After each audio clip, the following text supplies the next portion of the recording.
Hey, it's Mirna from Trainer's Toolbox. Welcome to the Trainer's Toolbox podcast, a place where you can discover practical and effective tools and tips to make your workshops more insightful, engaging, and memorable. You are at the right place if you're looking to become the best trainer you can be and design truly impactful learning experiences. Ready? Let's dive in. Today, I'm really looking to explore how can we build opening for our workshop in a little bit more goal-oriented and intentional way. And I will share first some examples of what might be my goal for the opening, because it can be more complex than you would imagine. There can be many options, many ideas. I'll share quite many of them. Second, I'll give you clear steps to build such more intentional, more goal-oriented opening. And third, I will share one example of how that opening might look like in practice, because when you build it in a goal-oriented way, it's huge range of diverse openings you might want to design. So I hope this example will just serve as an idea of what is the thinking process behind designing an opening. Now, first thing, when we talk about goal-oriented way, let's talk about what goals might be. So one of the things that maybe is the most overlooked aspect of opening is not what is the most engaging activity and how will I make opening fun or whatnot. No, it is the question, what am I actually looking to achieve within my opening? And ideally, I want to tie that in with my workshop goal. So if my workshop is that people create this kind of change or learn this kind of skill, what do I need to create in the opening? And by opening, I mean probably first around 20 minutes. Could be 10 to 30, depends how long workshop is, but let's say around 20, 25 minutes. What do I need to create there? What do I need to achieve there in order to set the group up for the process that will really take us to that learning goal or training goal? And here I'm just throwing in some examples.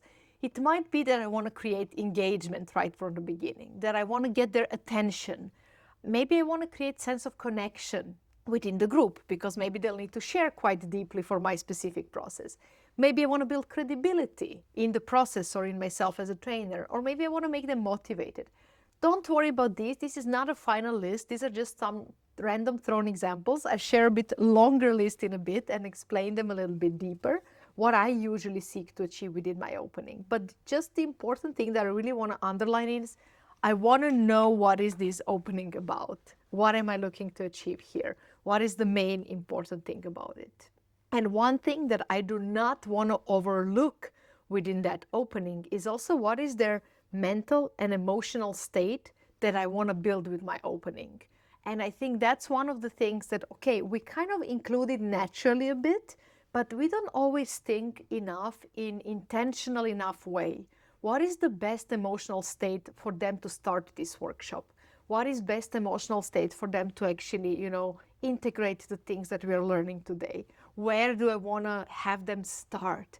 Is that curious or focused or decisive or determined or open or active? Like there's so many different mental and emotional states you might want to be building, and it can be very different from workshop to workshop, which is actually really good state. I'll give you an example. If we have a full day workshop, probably highly excited and very actively engaged is not where I need them in the first hour, because I want them in highly excited, enthusiastic, and engaged and active state in some more important parts of my workshops. And in the opening, I just want to set the stage that they feel comfortable and connected and engaged to a level and maybe curious about what's coming next. But I want to build the energy that is sustainable also for the duration of my workshop, and where the peaks of emotional states are related to peaks of my learning goals, right? To the most important things I want to highlight, not to the opening in a way. So I do want to think with that, what is good enough opening and what is the right stage. I really think of it as setting the stage. Something else will be the star of this day, right? Learning moments and highlights will be the stars. And now I'm just setting the right stage for that to happen. Now, if you're not really used to thinking in these terms of what are the emotional and mental states that you're building in your workshops and how are they supporting the learning process, you might be missing out a lot. I don't think that you're necessarily sabotaging your workshop by not thinking about it. Not at all. I'm sure you're still doing a great workshops. But this can really be a superpower that adds such a big extra layer to the learning process that you design. And they also add they add depth to learning. They add bigger chances that people actually implement things that you learn. They add more engagement, and they just make the whole thing feel as a completely different immersive journey. And they also uncover some of the blind spots you might be having in transitions within your agenda and so on. So if that's a topic you're curious to explore, I would invite you to also grab a free ebook from the description of this episode, in which I'm writing about the best emotions for learning and optimal emotions for learning and emotional journeys. And I also want to invite you to consider joining me in a 3-day online course called Build Emotional Journeys, in which we do exactly that. We really play with how does the whole journey look like around our emotional journey. It's a workshop for experienced trainers and facilitators, where you already done some workshops and you already have your process of design, but we're going to add an extra layer to it. Now, when we think about opening in this kind of a little bit more goal-oriented way, first thing we want to do is list down things that we want to achieve in the opening. And here I'm listing and I'm sharing with you 6 things that are commonly some of the main goals I want to achieve. So in many openings, I would say most of openings, I actually want to achieve all 6 of these. But really depending on the circumstances, sometimes maybe there is an additional goal, and it's a bit different which of these 6 is a priority depending on the workshop and on the learning goal. But these are kind of, I would say, common, a bit generalized goals that I want to achieve. And I'll clarify each a little bit, and I'll put them all together at the end.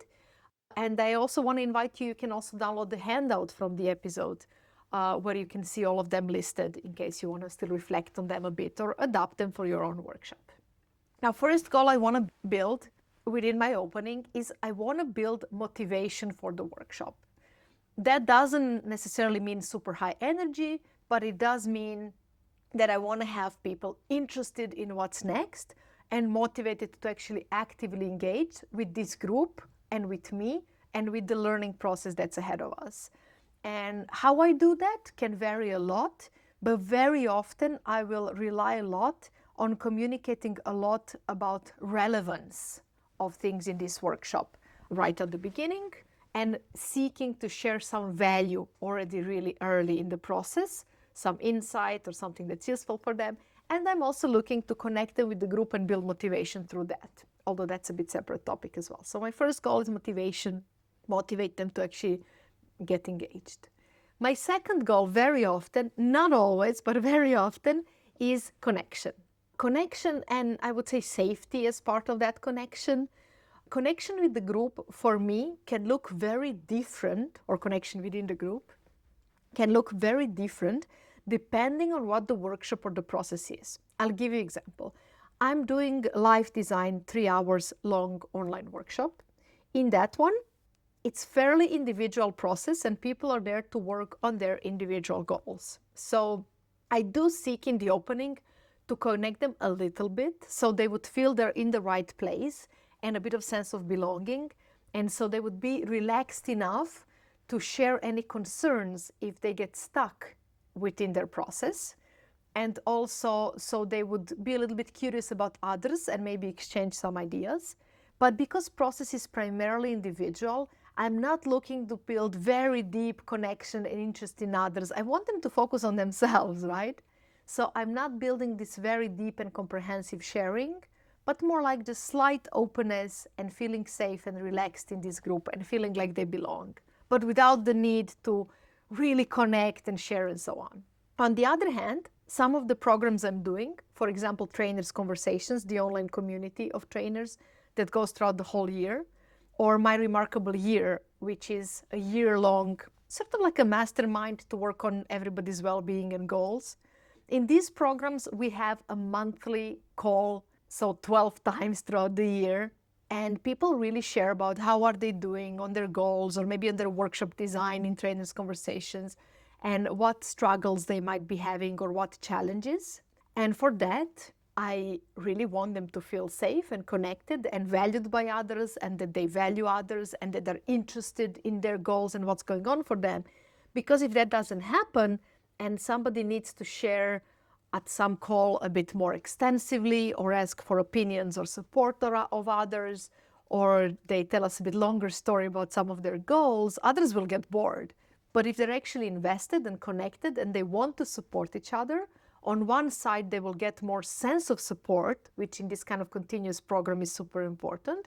And on the other hand, they will be more ready to, listen and give space to someone who needs it at that moment. Because of that, in longer programs, of course, I want to build more connection and I'll prioritize that much more, even though maybe I won't push it right in the opening because we have a lot of time to build that. But still, it will be much higher priority. So that was my second goal for the opening. My third goal is often in some way related to credibility.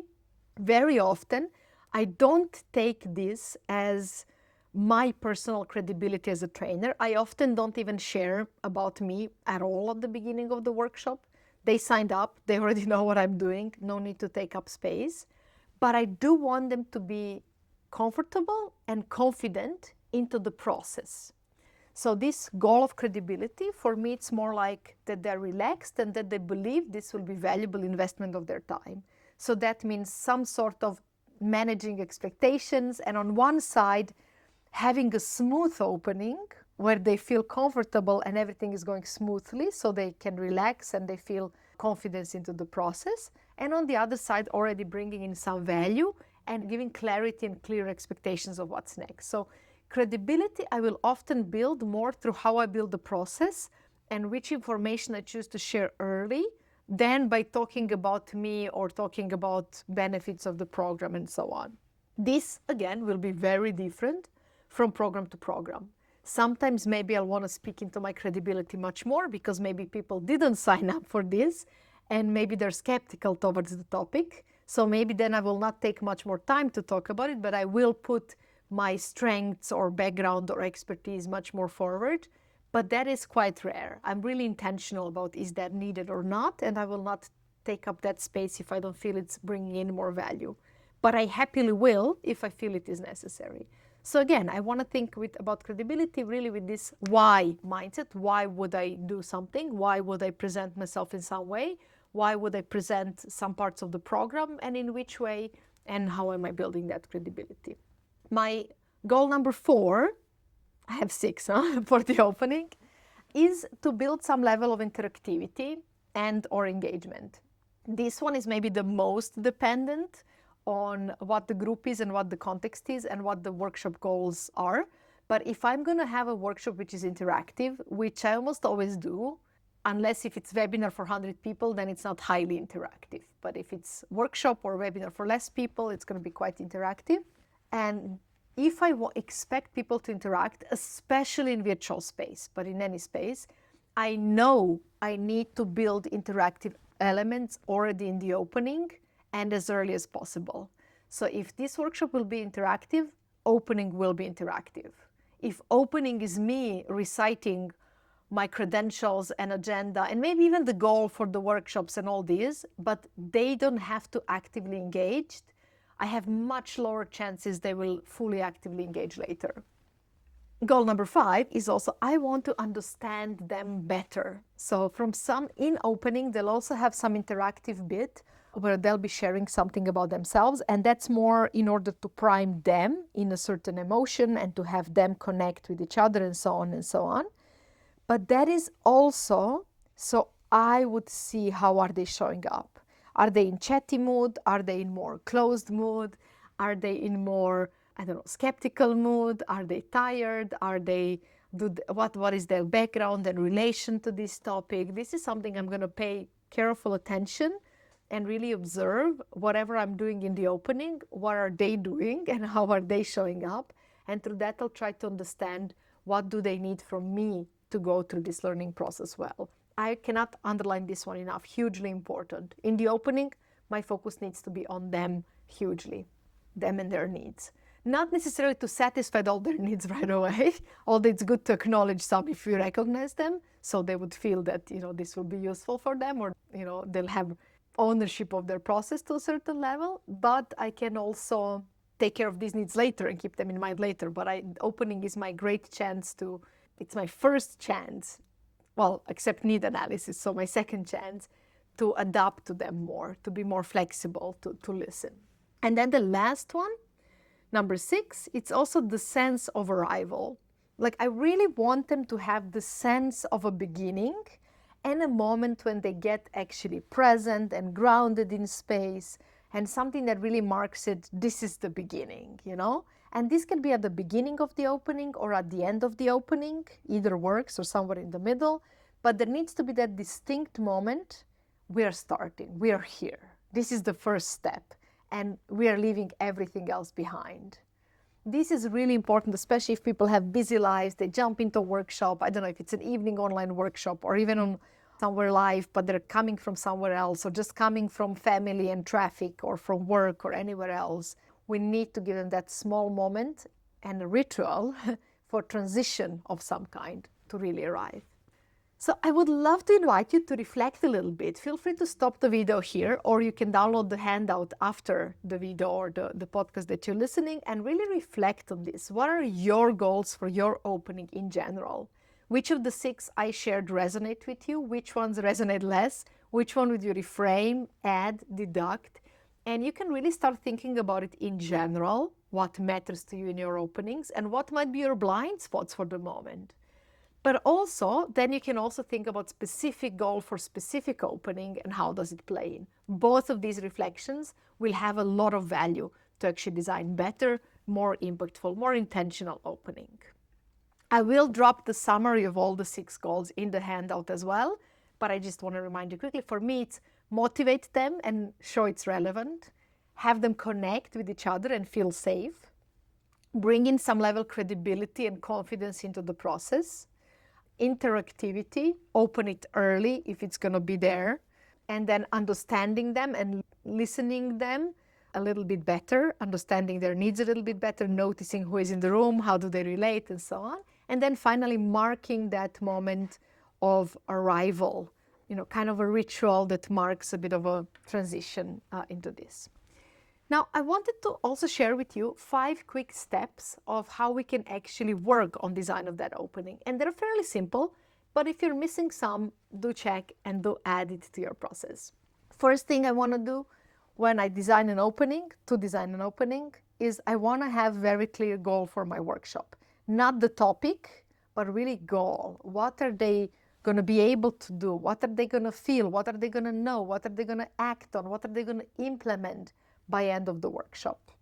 And when I have that workshop goal, only then can I set my opening goal. And opening goal, what do I want to achieve in opening, can be and should be also mental, in which mental state do I want them, which information do they need, emotional, so which emotional state do I want to create in the group, but also social, how do I want them to connect with each other, and maybe also behavioral, meaning something like, how do I want them to interact and so on. Even though engagement is hugely not about behavior, but about mental engagement, but still, how do I want them to also interact? Only after I have that super clear goal do I think in terms of activities. Which activities will help me to actually achieve that goal? And this is always very challenging because opening is always short and I want to keep it short. It's really demotivating if people are goal-oriented, they came for the knowledge, they want to learn, they want to know, they want to gain some value, and we stretch opening for like 20 minutes within 1 hour session or more than half an hour in long session, it's going to kill the energy and the motivation. People who are more pragmatic will start to feel like this is useless.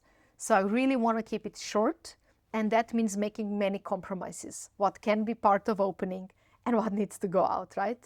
Because of that, when I choose specific activities, I really prioritize them according to goal. And then when I choose them, I check what is the energy and the emotion that these activities will create. Whatever the participants come in with, how will the first activity or first sentence I say or first thing I share with them, how will it match their energy and emotion in the moment? What might be the pitfalls and the dangers? Will it be too high energy, too low energy, too classical, too surprising, or whatever? I really want to go through that flow of energy and emotion in my opening and how the things flow together. From that flow, I will notice some pitfalls and then maybe reshuffle a little bit activities. Maybe I'll notice they're a bit too similar in terms of dynamics, or maybe I'll notice that I'm expecting too much from them already in the first 20 minutes and so on. And then once I nail all that down, I will still check, does this duration of the opening and all the activities make sense? How much flexibility do I wish to allow myself with that opening? Like if we're doing check-in, should I keep it very controlled or should I allow them to be very chatty and relaxed? Really depends on what I want to model for later in the workshop. And then I want to be very mindful of what is the transition between opening and the next thing in the agenda. That's one thing that I always want to, engineer a little bit. Now, these kind of intentional steps, and by the way, you can download these 5 steps in the handout as well, but these kind of intentional steps, starting with goal, then drilling to sub-goals, and then going into also the activities, but then also the emotional impact and what happens in this activity and the transitions between the activities. That's something that I love in training design, and we explore it and we learn a lot and we play with it a lot in Train the Trainer course.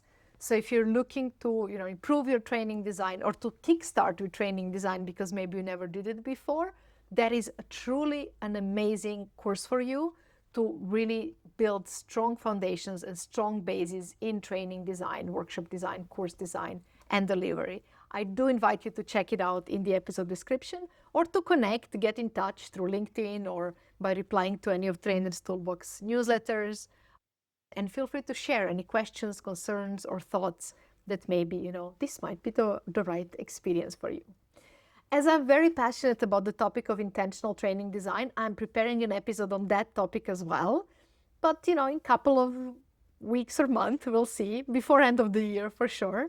So if you are interested in that and in that episode, make sure to subscribe for the podcast channel or YouTube channel to see once that episode is out. Now, I promised you one more thing, and that is that I'll also share one example of how this opening might look in practice. And to be honest, I could nerd down on this for like hours, so I will try to keep it short. I hope you won't see it as a bit of a shortcut, and I hope you won't make any assumptions about things that I don't cover enough. But you're also very welcome to send any further questions if you feel like we got a little bit stuck. So let's say I'm doing an opening for a workshop. Let's say, which workshop should it be? Let's say it's one of the live workshops, and let's say it's like half a day live workshop in which I'm working with trainers, on their facilitation skills. Here is an example of what I might do in the opening that's aligned with my goals. And again, every activity I would cross-check against the goals. So it might play out differently, but let's say, as one general example. I will very often start with carefully setting up the physical space, that it's welcoming and cozy and warm and friendly, yet also good for attention. And when people show up, I will make sure I welcome them nicely. They'll usually have some cute gift bags waiting for them. I will welcome them personally, each person, especially as I work with quite small groups. And maybe I'll already connect them a bit with others. So if 2 or 3 of them show up a bit earlier, I'll be like, hey, this is this person, this is this, if you want to catch up already. But I will also allow them space before we start to do their own thing. But I do want to have that from the beginning, that welcoming impression and feeling, and I'll pay attention to that. Then the way I will start the workshop will usually be with a goal. Not necessarily that I will say our goal of this workshop is, but I do want to speak immediately into the value and relevance. What will they in some way gain? And very often I'll pack that a little bit. Maybe in a story, or maybe it can be many different ways, or maybe I'll go very direct. So I will really seek, depending on the group and their background, what do we want to achieve. But through that invitation for a goal or sharing a goal, I will share something about the relevance of the training already, but I will also share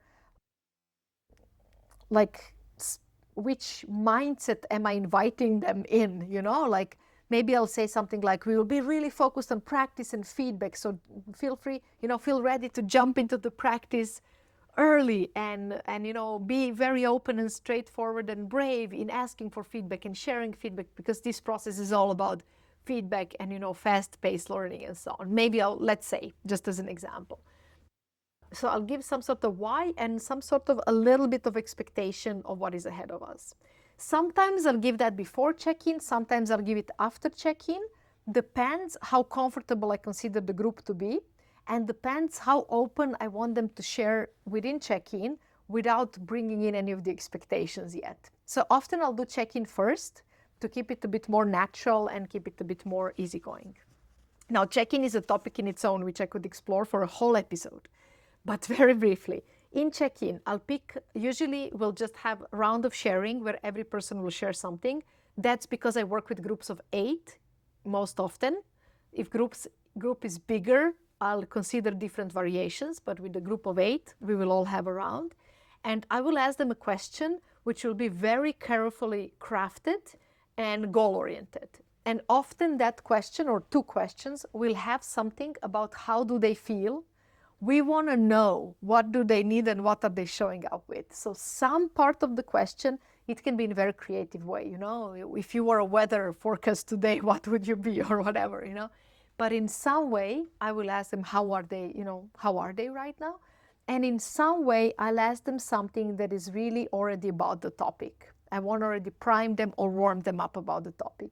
That can be as simple as one word association that they have related to topic, or it can be more targeted, like what are some of your strengths or gifts and needs you're bringing into the group, or maybe with Dixit cards, what is your expectation of the journey ahead of us? So many, many different questions, but they will always be about this, understanding where are they coming from and what do they need, and for the group to understand that, so some sort of sharing about their energy, and then also something that primes them towards the topic already.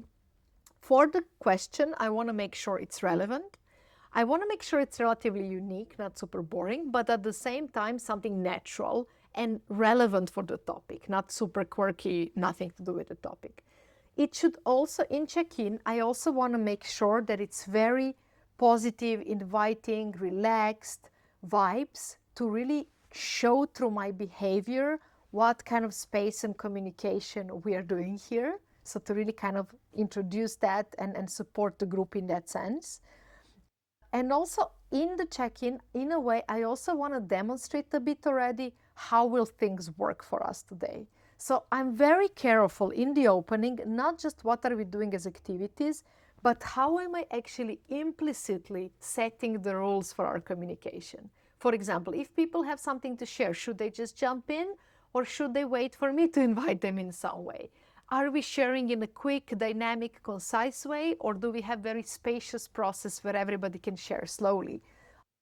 Are we, is there order to how we do things and structure, or is it more fluid and easygoing? This will all depend on my goal, but it will be in some way demonstrated, in many ways, demonstrated already in the opening, both through choice of activities and even more through my own behavior and facilitation and the way I interact with them.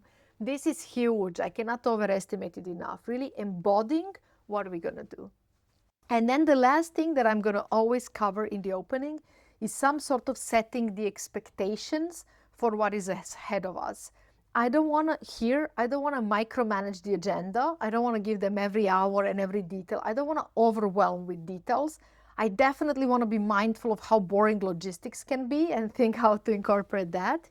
But the thing I really want to look for is that they get the answer to the question, how will this work?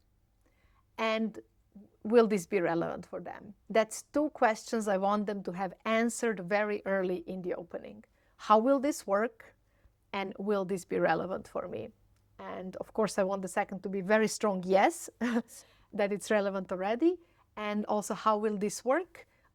I want it to be kind of partially implicitly clear and partially because I give some view of what is the journey ahead of us.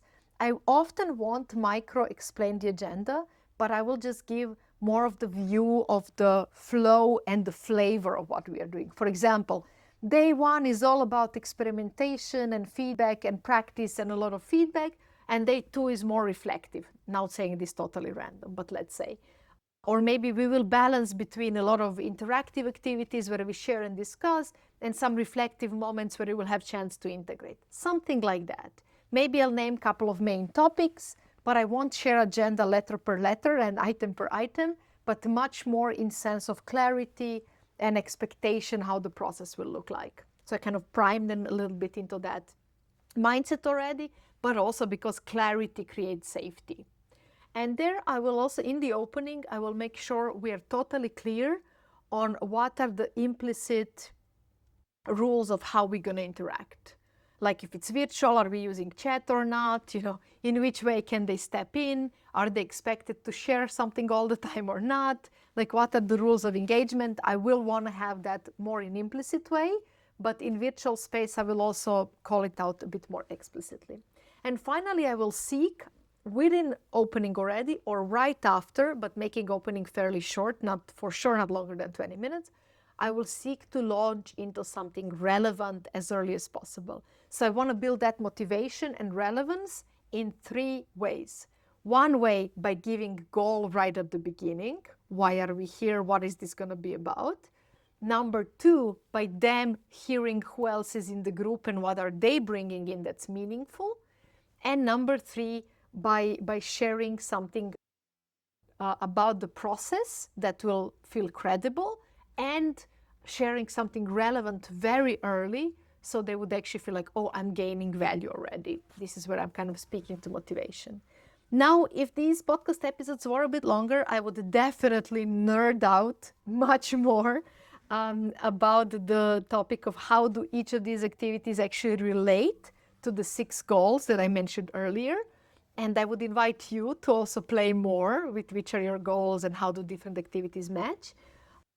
I'm considering doing that in a masterclass, actually to do one masterclass on the opening where we go a little bit deeper and really nerd on this and really also have chance to apply it to your own scenarios. So if that sounds appealing, definitely check my online community on Trainers Toolbox called Trainers Conversations, because for sure we'll have those conversations there. So you might want to join us for that year-long community. We often have conversations like that, and anyone can bring in questions and examples and their design and so on. But I'm also considering doing it as a separate masterclass. So I'm going to link on this episode also the place where you can find the list of all the masterclasses. You can see if opening is on the list by the time this episode is out. And if not, you can also get in touch and suggest that you would be interested in such masterclass. Now, I hope this episode didn't kill you with too many details and overwhelm you with all the things we can think about in the opening. I hope it gave you some good ideas. I do want to encourage you to also take this up to other trainers and really discuss with them your openings and what might be the gaps and where might you enrich it. Because this is huge. The ideas we get from others, the feedback we get, the tests we run with others, they give us huge value to keep on improving. So maybe share this episode with them and then nerd out a little bit together over a coffee, or join me in Trainers Conversations and we can nerd out a whole year long with a group of up to 20 amazing trainers and explore these topics together. Wish you an amazing day. Enjoy developing this topic for yourself. Thank you for exploring this topic with me. I hope you found some exciting ideas and valuable tools that you will use already today. Remember, they only work if you put them in practice, but then they make all the difference. If you enjoy Trainers Toolbox podcast, do leave a rating and review. It does mean a lot. And if you haven't done it yet, click on the links in the episode descriptions and discover free materials and valuable resources to dive in deeper. See you in the next episode or at Trainers Toolbox newsletter.